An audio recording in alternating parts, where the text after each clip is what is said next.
Hello students, welcome back to CATG online classes, and this is Democratic Politics chapter 2 because chapter 1 is not there in your syllabus. So chapter 2, lecture 2, what is democracy, why democracy? पिछले class में जब हमने and किया था अपना lecture तो वहां पे हम लोग डिस्कस कर रहे थे features of democracy. If you want to see lecture 1, you can log on to CATG channel on YouTube and you need to go to the playlist and you will get lecture 1 over there. So lecture 2 में हम वहीं से start करेंगे. Features of democracy, हमने first feature की बात की थी, जैसा कि बोर्ड पर लिखा हुआ है, major decisions by elected leaders. हमने बात किया था कि एक ट्रू डेमोक्रेसी होने के लिए क्या चीजों की जरूरत है. क्या सिर्फ जो गवर्नमेंट है वो इलेक्टेड बाय द पीपल होने से कोई सिस्टम डेमोक्रेटिक सिस्टम हो जाता है? नहीं. उसके कुछ बेयर पैरामीटर्स हैं, कुछ बेयर प्री रिक्विजिट्स हैं जो जरूर कंप्लीट होने चाहिए, जरूर मीट आउट होने चाहिए. जिसमें पहला जो हम लोगों ने डिस्कस किया था वो था major decisions by elected leaders, और इसमें पाकिस्तान का एग्जाम्पल हम लोगों ने लिया था. एक क्विक रिकैप उसका कर लेते हैं. पाकिस्तान में जनरल परवेज मुशर्रफ ने 1999 में एक मिलिट्री कू किया. मिलिट्री कू का मतलब होता है ओवरथ्रो करना गवर्नमेंट को by military leaders. So general Parvez Musharraf ने एक मिलिट्री कू किया, डेमोक्रेटिकली इलेक्टेड गवर्नमेंट को ओवरथ्रो किया और खुद जो है वो कंट्री के चीफ एग्जीक्यूटिव बन गए. कुछ समय बाद उन्होंने अपनी पोजीशन को चीफ एग्जीक्यूटिव की जगह बदलकर उसे प्रेसिडेंट बना दिया और फिर उन्होंने एक रेफरेंडम किया जिससे कि 2002 में ये रेफरेंडम हुआ था, जिससे कि उनका जो टेन्योर था वो 5 साल के लिए बढ़ गया as president. Now what is referendum? Referendum का मतलब होता है एक direct voting by the people on a government policy. Generally हम जब वोटिंग करते हैं किसी भी डेमोक्रेटिक सेटअप में, तो हमारी वोटिंग होती है to elect the representatives in the government. जो लोग जो पार्लियामेंट में रिप्रेजेंटेटिव्स होंगे हमारे, उनके लिए हम वोट करते हैं, न कि गवर्नमेंट एग्जिस्टिंग गवर्नमेंट की किसी पॉलिसी के लिए. जब किसी पॉलिसी को अप्रूव करवाने के लिए वोटिंग की जाती है तो दैट बिकम्स अ रेफरेंडम. हालांकि वो जीत गए और उन्होंने अपने टेन्योर को 5 साल बढ़ा लिया, बट जो मीडिया था वहाँ का पाकिस्तान का, और जो ह्यूमन राइट्स कमीशन थे और जो एनजीओस थे, सभी का ये मानना था, जो लगातार क्लेम करते रहे कि ये पूरा रेफरेंडम का प्रोसीजर हाईली फ्रॉडुलेंट है. It is full of frauds and it is full of means incorrect, inappropriate practices, malpractices, and that is why they did not believe in that referendum. However, Parvez Musharraf continued for further many years. Now जब उन्होंने 2002 में ये referendum के बाद next एक legal framework order pass किया. According to that order, he that means he as a general, he is as the president, and he as the head of the military was able to amend or rather dismiss, not actually amend, dismiss the national as well as the provincial legislatures anytime. इस legal framework order ने उनको ये power दिया कि वो कभी भी national या प्रोविंशियल लेजिस्लेचर को डिसमिस कर सकते हैं, डिसॉल्व कर सकते हैं. इतना ही नहीं, एक नेशनल सिक्योरिटी काउंसिल भी बनाई परवेज मुशर्रफ ने, जो कि सिविलियन कैबिनेट यानी पब्लिक के द्वारा चुने गए जो मिनिस्टर्स हैं उनका जो कैबिनेट है उसका वर्क एनालाइज करेगा, असेस करेगा, सुपरवाइज करेगा. इसके लिए एक नेशनल सिक्योरिटी काउंसिल बनी और ये नेशनल सिक्योरिटी काउंसिल पूरी तरह मिलिट्री लीडर्स की थी, मिलिट्री पर्सनल की थी, आर्मी पर्सनल की थी. कहने का मतलब ये है कि वहां पे इलेक्शंस भी हो रहे थे, रिप्रेजेंटेटिव्स भी चुने जा रहे थे, रिप्रेजेंटेटिव्स जो है वो मिनिस्ट्री भी बना रहे थे, एक लेजिस्लेचर भी था, सब कुछ था, लेकिन मेजर डिसीजंस मिलिट्री लीडर्स ले रहे थे, न कि जो सिविलियन मिनिस्टर्स हैं या सिविलियन रिप्रेजेंटेटिव्स हैं. पब्लिक ने चुना जरूर था, लेकिन वो चुने हुए लोगों के पास अधिकार नहीं था डिसीजन मेकिंग का। So can you call it a true democracy? Definitely not. So एक डेमोक्रेसी का एक बड़ा इंपॉर्टेंट एस्पेक्ट है कि हम जिन्हें चुन के भेज रहे हैं, जो पार्लियामेंट बना रहे हैं, जो लेजिस्लेचर्स बना रहे हैं, उन्हीं के पास पावर्स हों डिसीजन लेने की। अदरवाइज हमारा उन्हें चुन के भेजने का कोई मतलब नहीं बनता है। Okay, now this is the first feature. Second feature कि अब ये जो चुनने का प्रोसेस है, ये जो इलेक्शन का प्रोसेस है, ये कैसा होना चाहिए? That is the second feature. Now let us see. So the second has to be free and fair elections. Free and fair elections. इस फ्री एंड फेयर इलेक्शंस में हम दो केसेस ले रहे हैं। एक ले रहे हैं चाइना का और दूसरा ले रहे हैं मेक्सिको का। चाइना हमारा नेबरिंग कंट्री है, इंडिया के नॉर्थ ईस्ट के तरफ, नॉर्थ ईस्ट एंड नॉर्थ से बाउंड्री है चाइना की। सो जो चाइना में जो सिस्टम है that is a communist system. China independent हुआ था 1948 में, और चाइना 1949 में एक्चुअली।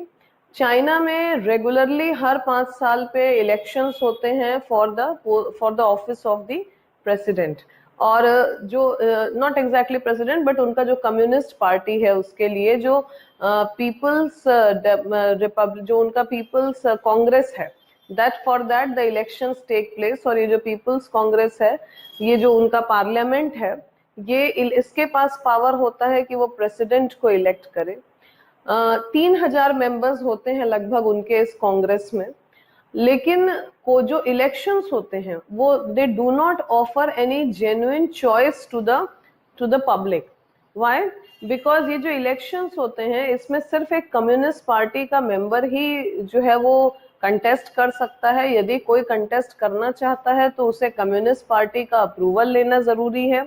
और 2002-2003 के जो इलेक्शंस थे, जो एग्जाम्पल तुम्हारे बुक में दिया है, कि कम्युनिस्ट पार्टी के जो मेंबर, जो लोग या तो कम्युनिस्ट पार्टी के हों या जो 8 पार्टीज कम्युनिस्ट पार्टी से जुड़ी हुई हैं उसके लोग हों, यानी सब मिला जुला के जीतना हमेशा कम्युनिस्ट पार्टी को ही है, चाहे कभी भी इलेक्शंस हो, कैसे भी इलेक्शंस हो, जीतना हमेशा उसी को है।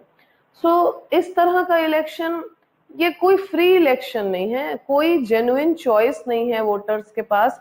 वो कुछ भी हो, इलेक्शन हो या ना हो, it hardly makes a difference, क्योंकि अल्टीमेटली कौन सी पार्टी पावर में आएगी ये सभी को क्लियर है। there is only one party and only that party will form the government. Okay, so again this is not a true form of democracy. Mexico का क्या केस है? Mexico gained independence in 1930। Mexico 1930 में independent होने के बाद से लेकर year 2000 तक रेगुलरली 6-6 साल पर इलेक्शन करवाता रहा, और ये प्रेसिडेंट के ऑफिस के लिए था ये इलेक्शन। मेक्सिको में कभी कोई डिक्टेटर या कोई मिलिट्री लीडर के होने का कोई हिस्ट्री नहीं है। There has always been a democratic government. Still ये जो मेक्सिको की डेमोक्रेसी थी वो ट्रू डेमोक्रेसी में नहीं आती है ना। क्यों नहीं आती है? क्योंकि मेक्सिको में ये जो इलेक्शंस होते थे इसमें हमेशा एक ही पार्टी जीतती थी, which was called as PRI, that is Institutional Revolutionary Party. PRI ही हमेशा जीतती रही 1930 से लेकर ईयर 2000 तक। अच्छा, क्या एक पार्टी का जीतना डेमोक्रेसी नहीं है? बिल्कुल है। अगर एक पार्टी राइट मेथड से फेयर तरीके से जीत रही है तो वो रिपीटेडली कितने भी बार जीते, इससे कोई प्रॉब्लम नहीं है। लेकिन जब मैल प्रैक्टिसेस स्टार्ट हो जाए, that means when the election becomes unfair, when the entire procedure of election becomes unfair, then of course it is not democracy. क्या हुआ मेक्सिको में? मेक्सिको में ये जो PRI थी, इन्होंने बहुत ज्यादा अपने तरीके से पूरे सिस्टम को मोल्ड करना शुरू कर दिया। इनके जो मीटिंग्स होती थी उसमें गवर्नमेंट ऑफिशियल्स के लिए मस्ट होता था पार्टिसिपेट करना। जो टीचर्स होते थे गवर्नमेंट स्कूल्स के, वो पेरेंट्स को प्रेशराइज करते थे कि नहीं आप सिर्फ पीआरआई को ही वोट करें. They kept on pressurizing the parents of the students to vote for PRI. Okay. Not only this, जो मीडिया होता था वो मीडिया भी अपोजिशन पार्टीज को फुल्ली इग्नोर करता था. Fully ignore in the sense कि ऐसा नहीं है कि उन्हें मीडिया कवरेज नहीं मिलता था, लेकिन सिर्फ क्रिटिसिज्म के लिए मिलता था. उनके जो कॉन्ट्रीब्यूशंस थे, जो उनका अच्छा काम था, उसके लिए कोई मीडिया कवरेज नहीं दिया जाता था. सिर्फ और सिर्फ उनके क्रिटिसिज्म के लिए दिया जाता था. So like this, the problems continue to grow, and you can say that for all these 70 years, although there were elections, although there were other parties, China की तरह प्रॉब्लम यहाँ नहीं थी. जैसे चाइना में कोई दूसरा ऑप्शन ही नहीं था लोगों के पास वोटिंग का, ऐसी प्रॉब्लम यहाँ नहीं थी. People had the option to vote, different parties थी, लेकिन दूसरे पार्टीज के जीतने का कोई तरीका नहीं था. There was no way they could have won the elections. जीतना किसे है ये तय था. यानी चाइना जैसा ही रिजल्ट क्लियर था यहाँ पे भी. जैसे चाइना में एक पार्टी थी और वही जीतेगी, यहाँ मेक्सिको में मल्टीपल पार्टीज थी, लेकिन कौन जीतेगा ये सबको पता होता था. Because PRI did not let others win. So free और फेयर इलेक्शंस होना एक बहुत इंपॉर्टेंट प्री रिक्विजिट है एक डेमोक्रेटिक सिस्टम का. ओके, बिकॉज कंपटीशन है, और जब कंपटीशन के रूल्स में ही प्रॉब्लम हो तो वो कंपटीशन कभी भी सक्सेसफुली मेरिटोरियस व्यक्ति को बाहर नहीं ला सकता, डिजर्विंग व्यक्ति को सक्सेसफुल नहीं बना सकता. Okay, now let's come to the third point. जो थर्ड है, that comes one person one vote one value. One person one vote one value. और यहाँ पे एग्जाम्पल लिया गया है 3 देशों का, सऊदी अरेबिया, एस्टोनिया और तीसरा है फिजी. सऊदी अरेबिया, एस्टोनिया और फिजी. अब ये क्या हुआ था यहाँ, वन पर्सन वन वोट और वन वैल्यू का मतलब क्या है. वन पर्सन यानी हर व्यक्ति का वोट का अधिकार हो. पहली बात तो अगर जैसे रूल्स कुछ ऐसे होने चाहिए जैसा हमारे देश में है. We are so lucky to have such a comprehensive and such an unbiased constitution. Country के रूल्स या लॉज कुछ ऐसे होने चाहिए कि जैसे जो भी एडल्ट है उसे वोटिंग का राइट मिले. ओके, मतलब कहने का, जैसे हमारे यहाँ हर वो व्यक्ति irrespective of caste, religion, social status, economic status, हर व्यक्ति जो 18 साल का है उसे वोट करने का अधिकार है. This is called as universal adult suffrage. लेकिन इन देशों में ऐसा नहीं था. सऊदी अरेबिया में ईयर 2015 तक विमेन को वोटिंग राइट्स नहीं थे. women were not considered as equal citizens. Okay.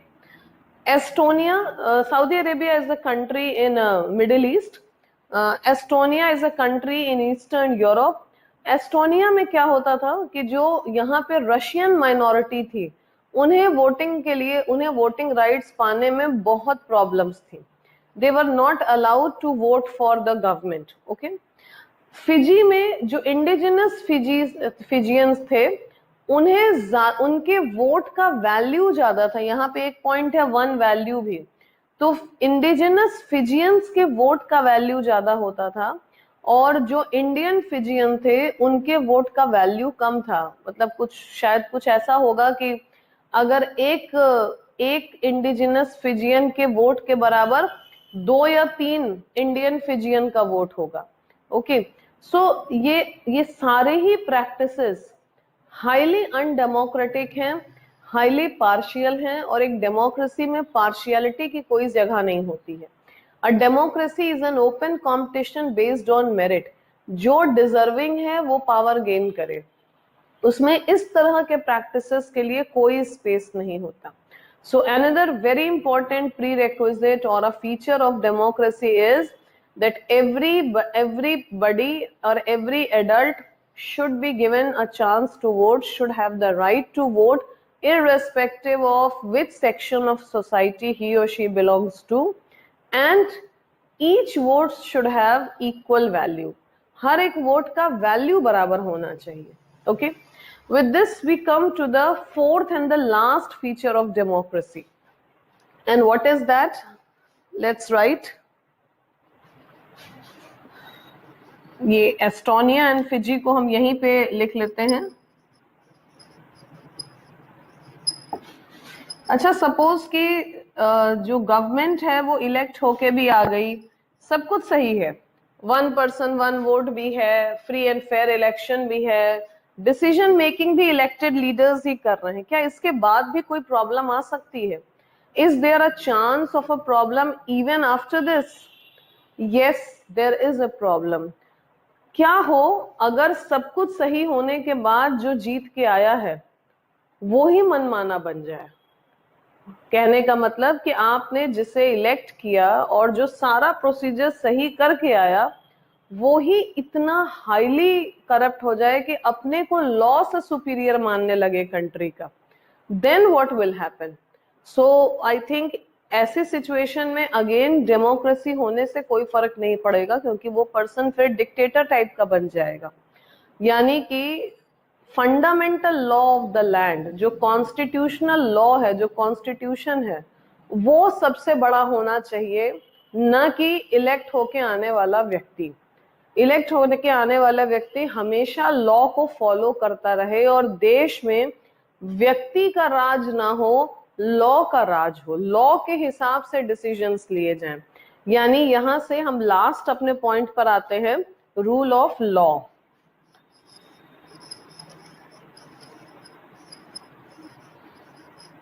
Rule of law में जहां का एग्जाम्पल लिया है हमने वो है Zimbabwe. Now where is this Zimbabwe? Zimbabwe is a country in Africa, और जिम्बाब्वे बड़े लंबे समय तक रेशियल डिस्क्रिमिनेशन का शिकार रहा. अफ्रीका के कई कंट्रीज ने ये फेस किया प्रॉब्लम, जिम्बाब्वे भी बहुत लंबे समय तक रेशियल डिस्क्रिमिनेशन झेलता रहा. 1980 में जाकर फाइनली जो व्हाइट माइनॉरिटी थी उनके डोमिनेंस से इनको आजादी मिली, और इन्होंने अपने को आजाद करने के बाद इलेक्शंस हुए, और इलेक्शंस में जानु पीएफ, ओके, जानु पीएफ जो पार्टी है, ZANU, I will write it, इनकी जो पार्टी जीती थी, जिसने लगातार फ्रीडम स्ट्रगल में भी बड़ा इंपॉर्टेंट रोल प्ले किया था, जानु पीएफ ने. ये पार्टी फ्रीडम स्ट्रगल यानी जिम्बाब्वे को व्हाइट माइनॉरिटी के डोमिनेंस से फ्रीडम दिलाने में बड़ा इंपॉर्टेंट रोल प्ले किया था इन्होंने. सो जब 1980 में जिम्बाब्वे फ्री हुआ तो जानु पीएफ की गवर्नमेंट बनी, अनडाउटेडली पूरा पब्लिक का सपोर्ट था इनको, और रॉबर्ट मुगाबे बने वहां के president. No, Robert Mugabe initially तो बहुत सक्सेसफुल रहे, उन्होंने पॉपुलर सपोर्ट को बड़ा अच्छे से कैरी किया, पब्लिक भी फुल्ली सपोर्ट कर रही थी उनको, लेकिन धीरे धीरे चीजें बदलने लगी. Robert Mugabe started to consider the law inferior to him, or rather consider himself superior to law. What did he do? He amended constitutions many times. जो जिम्बाब्वे का कॉन्स्टिट्यूशन बना था उसको कई बार अमेंडमेंट किया. क्यों किया? So that the president is made less and less accountable, यानी प्रेसिडेंट की आंसरेबिलिटी पब्लिक के तरफ कम होती जाए. सिंपल भाषा में लोगों को जो प्रेसिडेंट हैं उनसे सवाल पूछने का अधिकार खत्म होता जाए, इसलिए कॉन्स्टिट्यूशन को बार बार अमेंड किया और प्रेसिडेंट की पावर्स को बढ़ाते चले गए. इसके अलावा जो दूसरे पॉलिटिकल पार्टीज थे उनके मीटिंग्स को डिसरप्ट करने लगे. यह जो मीडिया था, media was forced to only talk about ZANU PF's achievement. अगर कोई क्रिटिसिज्म करता था तो दैट मीडिया और दैट न्यूज़पेपर वाज हैरेस्ड. जो दूसरे पॉलिटिकल पार्टीज थे उनके मेंबर्स को हैरेस किया जाता था, and things went on like this. Last में तो ऐसा भी सिचुएशन आ गया कि कोर्ट के वर्डिक्ट को भी ये जो है डिसरिगार्ड करने लगे Robert Mugabe, and as a result of all these malpractices finally in 2017 he was ousted from his office. अपने ऑफिस से इनको यानी कि इनके प्रेसिडेंट के पोस्ट से हटा दिया गया। So what it means is that जरूरी नहीं है कि फर्स्ट 3 स्टेप्स सही करने के बावजूद एक सक्सेसफुल डेमोक्रेसी पर हम पहुंच जाएं। ये लास्ट स्टेप्स भी बहुत इंपॉर्टेंट है, and this is the most important step, क्योंकि जब हमारा इलेक्टेड लीडर ही अगर लॉ के ऊपर खुद को समझ ले तो फिर ये पूरा प्रोसीजर ही वेस्ट हो जाता है, ये नल एंड वॉइड हो जाता है। India as a country we are very lucky कि हमारे यहाँ एक एग्जेम्पलरी डेमोक्रेसी चली आ रही है, एक एग्जेम्पलरी डेमोक्रेटिक सिस्टम चला आ रहा है सिंस इंडिपेंडेंस। पार्टीज आई गई, लीडर्स चेंज हुए, पर हमारा सिस्टम कभी ऐसा नहीं हुआ कि फेल होने लगा हो या सिस्टम हमारा डायलापिडेट होने लगा हो, टूटने लगा हो, ऐसा कभी नहीं हुआ। Our system, our democratic political system endured all the changes, पूरा झेल गया और एक बहुत सक्सेसफुल डेमोक्रेसी बनके हमारा देश इस समय दुनिया में एक एग्जाम्पल सेट कर रहा है। Okay, so with this we come to the end of the discussion over features of democracy. अच्छा, हम लोग इतने देर से बात कर रहे हैं डेमोक्रेसी के बारे में, हम लोगों ने एक पूरा लेक्चर और सुना है डेमोक्रेसी से रिलेटेड। अब सवाल ये उठता है कि डेमोक्रेसी होनी भी चाहिए या नहीं होनी चाहिए। ये तो सवाल ये हो गए, तो ये बातें हो गई कि डेमोक्रेसी में क्या होना चाहिए। एक बड़ा इंपॉर्टेंट क्वेश्चन ये भी बन सकता है मन में कि डेमोक्रेसी क्यों करें, क्यों चाहिए हमको डेमोक्रेसी। अब जैसे देख लिया जाए तो अब आज अगर कोरोना का ही एग्जाम्पल ले लिया जाए तो लोग कहेंगे कि भाई चाइना डेमोक्रेसी नहीं है, ट्रू डेमोक्रेसी नहीं है, इसलिए चाइना ने कितने अच्छे से फाइनली कंट्रोल कर लिया कोरोना वायरस का spread. North Korea true democracy नहीं है, उन्होंने भी कितने अच्छे से स्प्रेड कर लिया, कंट्रोल कर लिया इस स्प्रेड को। उसी जगह ओल्डेस्ट डेमोक्रेसी है यूएसए और सबसे बुरे हालत में है, सबसे डिस्टर्ब्ड कंट्री है bye corona at the moment. एक एग्जाम्पल, इन जनरल अगर देखा जाए तो जो डेमोक्रेटिक सिस्टम है वो पॉवर्टी को मीट आउट नहीं कर पाते हैं।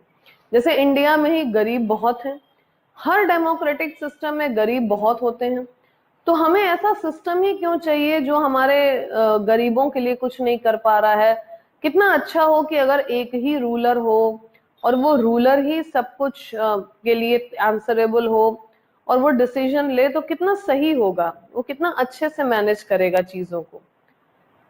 ये थॉट आ सकता है और बहुत से लोग ये थॉट सोचते भी हैं, तुम भी सोच रहे होगे कि अगर डेमोक्रेसी गरीबी नहीं मिटा सकती है, पिछले कितने सालों से, कितने डिकेड से हम एक ही बात सुनते आ रहे हैं कि गरीबी हटाओ, गरीबों को हेल्प करो। अरे भाई, गरीब हैं ही क्यों? अगर हमारा सिस्टम इतना एग्जाम्पलरी है, इतना बड़ा एग्जाम्पल दुनिया में सेट कर रहा है, तो फिर इस देश में गरीब ही क्यों है? So let us discuss the merits and demerits of democracy. Democracy होने का क्या फायदा है और डेमोक्रेसी ना हो, कोई और सिस्टम हो तो क्या उसका फायदा है। Okay, so let's see. पहले हम ये बात करते हैं कि डेमोक्रेसी ना हो तो क्या होगा या डेमोक्रेसी की कमियां क्या है। Okay, I hope all of you are noting down the points. ये सारे पॉइंट्स तुम्हारे बुक में भी दिए हुए हैं, but when you are listening to a lecture you should always take points, you should always note down the key points. Okay, पहले हम बात करते हैं आर्ग्यूमेंट्स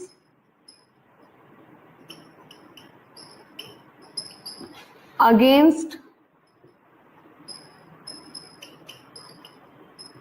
डेमोक्रेसी। आखिर हमें डेमोक्रेसी क्यों चाहिए? क्या कोई और फॉर्म ऑफ गवर्नमेंट नहीं है जो डेमोक्रेसी से बेहतर हो? तो आर्ग्यूमेंट्स अगेंस्ट डेमोक्रेसी, सबसे पहले लोग ये कहते हैं कि भाई एक डेमोक्रेटिक सिस्टम जो होता है ये कहीं से भी सक्सेसफुल नहीं होता है। इसलिए नहीं होता है क्योंकि इतना इसमें कंपटीशन होता है आपस में कि there is no morality at all, इतना ज्यादा कंपटीशन होता है। सो लैक ऑफ मोरालिटी होता है क्योंकि हर कोई आपस में बस कॉम्पीट कर रहा है, एक पावर प्ले चल रहा है, पावर प्ले है, ओपन कंपटीशन है, तो हर कोई बस वही कर रहा है। दूसरा, लोग कहते हैं कि सिंस पावर प्ले चल रहा है तो करप्शन होना जायज है। करप्शन जरूर होगा, जब पावर लगातार कंपटीशन है, पावर गेन करने की लड़ाई है, तो कंपटीशन भी बहुत होगा, और कंपटीशन होगा तो करप्शन भी बहुत होगा। तीसरी चीज कि अगर कोई डेमोक्रेसी फाइनली बन ही गई है तो कोई डेमोक्रेटिक सिस्टम जो है उसमें आपस में इतना ज्यादा डिस्कशन करना होता है किसी भी बात को लेकर कि बहुत डिलेड डिसीजंस आते हैं। So third we can say is delayed decisions.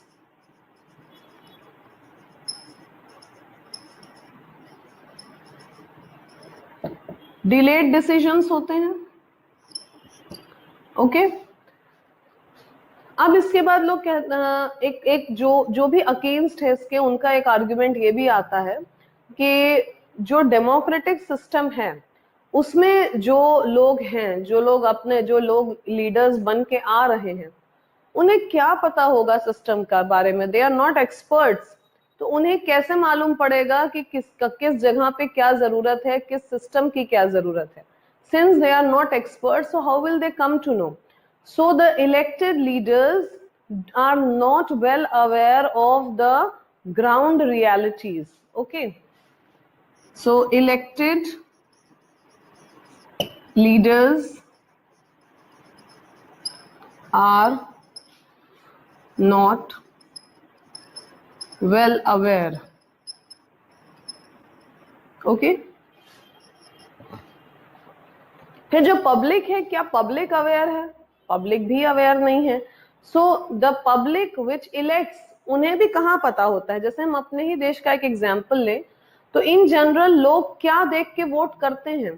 People usually vote based on हमारे रीजन का है, हमारे कास्ट का है, हमारे रिलीजन का है, हमारा जान पहचान का है, ये इससे ये इलेक्ट होगा तो हमें बड़ा फायदा होगा। लोग जनरली ये सोच के वोटिंग करते हैं और हर डेमोक्रेसी में इसी तरह से वोटिंग होती है। So people also do not know whom they should elect as a leader. Okay, so next will be people aren't trained enough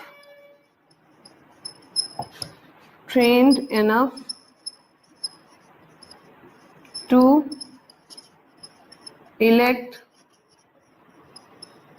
leaders. सो बहुत सारे आर्ग्यूमेंट्स बन सकते हैं। एक और जैसे बन सकता है that democracy is not able to remove poverty, ये भी एक आर्ग्यूमेंट बन सकता है that democracy is not able to remove poverty. ऐसे बहुत सारे आर्ग्यूमेंट्स बन सकते हैं against democracy. You can think of your own also, कुछ अपने तरफ से भी तुम ऐड कर सकते हो। पर क्या डेमोक्रेटिक सिस्टम बिल्कुल यूजलेस है? इसको इतनी सारी बातें सुन के तो लग रहा है कि हम इतना पढ़ ही क्यों रहे हैं डेमोक्रेसी के बारे में, बट ऐसा नहीं है। There are many reasons in spite of these shortcomings. ऐसे बहुत से रीजंस हैं जिनके वजह से एक डेमोक्रेटिक सिस्टम बड़ा इंपॉर्टेंट होता है और शायद बेस्ट फॉर्म ऑफ गवर्नेंस भी है। नाउ लेट्स सी, क्या आखिर वजह है कि इतने शॉर्टकमिंग्स के बावजूद दुनिया का हर देश एस्पायर कर रहा है कि वो डेमोक्रेटिक हो? अगर डेमोक्रेटिक है तो ठीक है, नहीं है तो वो एस्पायर करता है कि वो डेमोक्रेटिक बन जाए। इसकी पहली वजह है, एक एग्जाम्पल से शुरू करते हैं। 1958 से 61 के अराउंड जो हमारा नेबरिंग कंट्री है चाइना, यहाँ पे एक बड़ा मेजर फेमिन आया, सूखा पड़ा और बहुत करीब 3 करोड़ लोगों की जान गई उसमें। इंडिया का इकोनॉमिक कंडीशन कोई बहुत अच्छा बिल्कुल भी नहीं था लेट 50s में चाइना के मुकाबले, वैसा ही कंडीशन था, शायद बुरा भी हो सकता है, लेकिन इंडिया में ऐसी कोई प्रॉब्लम नहीं आई। इंडिया में फेमिन आया ही नहीं कोई ऐसा, जबकि बिल्कुल बगल में है चाइना। तो जो इकोनॉमिस्ट्स हैं, जो एक्सपर्ट्स थे, उन्होंने जो इस पूरे सिचुएशन को एनालाइज किया, तो उन्होंने कहा कि ऐसा इसलिए क्योंकि दोनों जगह के जो गवर्नमेंट्स हैं, जो पॉलिटिकल सिस्टम्स हैं, वो दो अलग अलग तरीके के हैं। चाइना में जो पॉलिटिकल सिस्टम है वो कम्युनिस्ट है, वो डिक्टेटरशिप वाला है। वहां पे अकाउंटेबिलिटी टुवर्ड्स द पीपल बहुत कम है, लोगों के प्रति जवाबदेही नहीं है। लेकिन Indian system is a democratic system और यहाँ पे जवाब देना मस्ट है। यहाँ पे एक ऑपोजिशन है, एक फ्री मीडिया है जो क्वेश्चंस रेज करता है, पीपल हैं जो क्वेश्चंस रेज करते हैं। सो उन्होंने तो यहाँ तक बोला, जो इकोनॉमिस्ट्स और एक्सपर्ट्स थे, कि पूरे दुनिया में कभी भी कोई डेमोक्रेटिक पॉलिटिकल सिस्टम में ऐसा कुछ नहीं हो पाया है, simply because the leaders are bound to answer the people. उन्हें एक्शन लेना ही होता है, अपने मिस्टेक्स को करेक्ट करना ही होता है, इसलिए कोई ऐसा ग्रेव डेंजर कभी नहीं आएगा एक डेमोक्रेटिक सिस्टम में। हाउएवर जो अनअकाउंटेबल सिस्टम्स हैं या जो लेस अकाउंटेबल सिस्टम्स हैं, वहां पर ऐसी प्रॉब्लम्स आ सकती हैं, क्योंकि वहां पे लीडर टू लीडर वैरी करता है। अगर लीडर बहुत अच्छा है, पब्लिक के इंटरेस्ट को ध्यान में रखता है, तो सब अच्छा चलेगा। लेकिन अगर लीडर ऐसा नहीं है तो यकीनन प्रॉब्लम्स आएंगे। ओके, यानी कि पहला जो फायदा है डेमोक्रेसी का वो है accountable government. So the first argument in favor of democracy will be accountability of the government. Accountability of the government. Answerable होती है गवर्नमेंट अपने एक्शंस के लिए टुवर्ड्स द पब्लिक, क्योंकि पब्लिक ही उन्हें चुनकर लाई है। ओके, अब इसके बाद दूसरी बात जो आती है कि जैसा कि जो एक वीकनेस में हमने डिस्कस किया था, डिमेरिट्स ऑफ डेमोक्रेसी में डिस्कस किया था, कि डेमोक्रेसी में डिसीजन मेकिंग बहुत डिलेड होती है, बहुत टाइम टेकिंग होती है, क्योंकि इतने सारे लोगों से बात करनी होती है। दूसरा इसका जो साइड है इसी आर्ग्यूमेंट का, वो एक्चुअली डेमोक्रेसी का बहुत बड़ा मेरिट है। जब मल्टीपल लोग एक ही सब्जेक्ट पे ब्रेनस्टॉर्मिंग करते हैं, दिमाग लगाते हैं, सोचते हैं, अलग अलग चेक पॉइंट से वो बात होकर गुजरती है, उसके शॉर्टकमिंग्स को डिस्कस किया जाता है, उसको प्लग इन किया जाता है, उसे ठीक किया जाता है, तो फाइनली जो डिसीजन बनता है उसके सक्सेसफुल होने के चांसेस बहुत हाई होते हैं इन कंपैरिजन टू अनसक्सेसफुल होने के। यानी, और ये ठीक भी है, जब इतना मेजर डिसीजन लिए जा रहे हैं, पूरे देश को जो अफेक्ट कर रहा है या स्टेट को जो अफेक्ट कर रहा है, ऐसे डिसीजंस लिए जा रहे हैं, तो वहां पे थोड़ा डिले इज वर्थ इट, ये ठीक है, इसमें कोई प्रॉब्लम नहीं है। रैश डिसीजंस हो, क्विक के चक्कर में रैश डिसीजंस हो जाएं, उससे बेहतर है कि डिलेड डिसीजंस हो और पब्लिक के लिए बेनिफिशियल डिसीजंस हो। यानी democracy improves the decision making process. Okay, so next हो जाएगा improves the quality of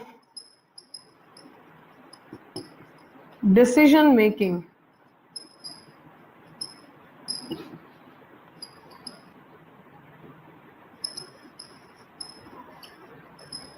okay, third point क्या होगा? जैसे इंडिया का सोसाइटी है कि बहुत सारे कल्चरल ग्रुप्स हैं यहाँ, इंडिया का हर स्टेट, लगभग हर स्टेट किसी ना किसी लैंग्वेज के बेसिस पे बना हुआ है। इंडिया में रिलीजियस डिफरेंसेस हैं, लिंग्विस्टिक डिफरेंसेस हैं, इंडिया में कास्ट को लेकर बहुत प्रॉब्लम्स हैं। सो ऐसे society, and most of the countries have the same kind of heterogeneous society. Groups अलग हो सकते हैं, कम्युनिटीज अलग हो सकती हैं, इंडिया में अलग हैं, दूसरे देशों में अलग हो सकती हैं, लेकिन कहीं पे भी होमोजेनस सोसाइटी नहीं होता, एक जैसी पॉपुलेशन नहीं होती है, मोस्टली मिक्स्ड ही पॉपुलेशन होती है। और ऐसे में अगर एक ही ग्रुप के पास सरकार बनाने का पावर या अधिकार हो तो डिससेटिस्फैक्शन क्रॉप करना, डिससेटिस्फैक्शन फैलना बड़ा ही कॉमन है, बड़ा ऑब्वियस है। सो जब ऐसा होगा तो दो ही ऑप्शंस हैं इस डिससेटिस्फैक्शन से डील करने के। एक तरीका ये है कि मिलिट्री पावर यूज किया जाए और उस डिससेटिस्फैक्शन को क्रश कर दिया जाए, और दूसरा तरीका ये है कि उन्हें भी मौका दिया जाए कि वो भी फ्री एंड फेयर इलेक्शंस लड़ें और अपनी सरकार बनाएं। यानी कहने का मतलब है कि दो ऑप्शंस होते हैं डिफरेंसेस से डील करने के। एक है power option, muscle power option, और दूसरा है democratic option.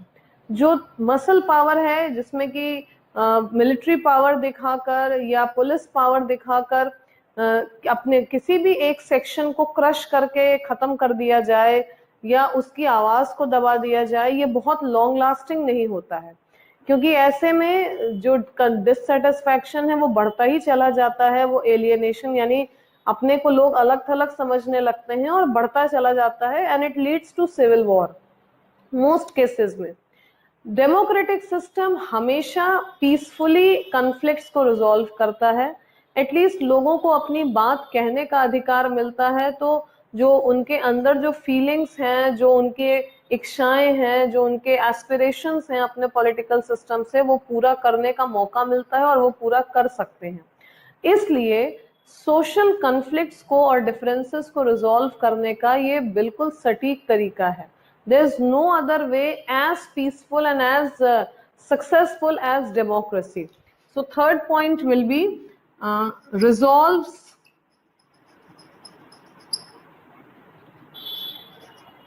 conflicts and differences. तुम्हारे बुक में दिया हुआ है, it gives democracy gives methods to deal with conflicts and differences. I have just written in short. दूसरा क्या है? अच्छा, मान लो अगर एक डेमोक्रेसी इन तीनों में से कोई काम ना करे, फिर भी क्या कोई ऐसी वजह होगी जिसके वजह से हम ये कह पाए कि democratic system is the best system? इन तीनों में से कुछ ना कर पाए तो भी हम उसे बेस्ट सिस्टम माने, क्या कोई ऐसी वजह है हमारे पास? बिल्कुल है। जैसे हमारा ही देश मान लिया जाए, हमारे देश में कौन वोट कर सकता है? Anybody who is the citizen of this country and is above 18 years of age। यानी डेमोक्रेसी इंसान का सेल्फ एस्टीम बढ़ाता है। जो व्यक्ति है उसे ये लगता है कि मैं भी इंपॉर्टेंट हूँ, ओके। यानी everybody is made equal in a democratic system. एक सेंस ऑफ इक्वालिटी, एक सेंस ऑफ इम्पोर्टेंस जगाता है डेमोक्रेटिक सिस्टम, और इसीलिए इसको हम बेस्ट सिस्टम मान सकते हैं, भले ही इन तीनों में से कोई काम ये ना कर रहा हो। यानी most important reason to have democracy in the country is it enhances the self esteem of human beings, okay, enhances the self esteem of human beings।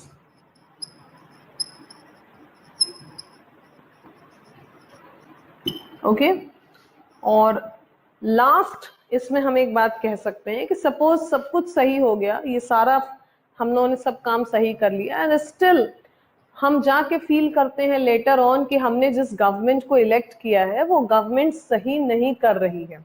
Example Zimbabwe का ही वापस से ले लिया जाए। जानू पीएफ जो पार्टी थी और रॉबर्ट मुगाबे जो उनके प्रेसिडेंट थे, जो बड़े पॉपुलर सपोर्ट से आए थे, later on it turned out to be that they were not at all working according to the constitution.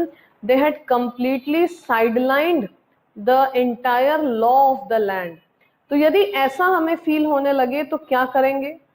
हमारे पास हमेशा ये ऑप्शन है कि हम सरकार को प्रेशराइज कर सकें, इन्फ्लुएंस कर सकें कि वो अपने डिसीजंस को करेक्ट करें, और यदि अपने डिसीजंस को कोई सरकार नहीं सही करती है तो उस सरकार को ही हटाने का ऑप्शन भी है। यानी या तो डिसीजंस सही किए जाएं या फिर सरकार ही सही की जाए, सही सरकार को चुन के लाया जाए। हमारी गलतियों को सुधारने का मौका होता है हमारे पास एक डेमोक्रेटिक सिस्टम में, और ऐसा कोई मौका किसी और सिस्टम में नहीं होता। कोई भी और पॉलिटिकल सिस्टम अगर है तो उसमें पब्लिक के पास ये मौका कभी नहीं है कि वो चाहे तो अपने गलतियों को सुधार दें और जिस सरकार को चुन के लाए हैं उसे हटा दें। Okay, so the last one is gives opportunity to correct mistakes. Okay, और इन 5 आर्ग्यूमेंट्स के बेसिस पर हम बड़े आराम से ये बात कह सकते हैं कि democracy is no doubt the best option available to all of us as human beings. फिलहाल इससे बेहतर कोई ऑप्शन नहीं है, भले ही इसमें बहुत सारे शॉर्टकमिंग्स क्यों ना हो। Okay, so children, you can add your own point, analyze the topic from your own perspective, try to find out more points in favor and against democracy, and in the next class we will take up the last part of the chapter, as well as we will discuss some cartoons that are given in this chapter. Till then, all of you take care, stay at home, stay safe. See you in lecture 3.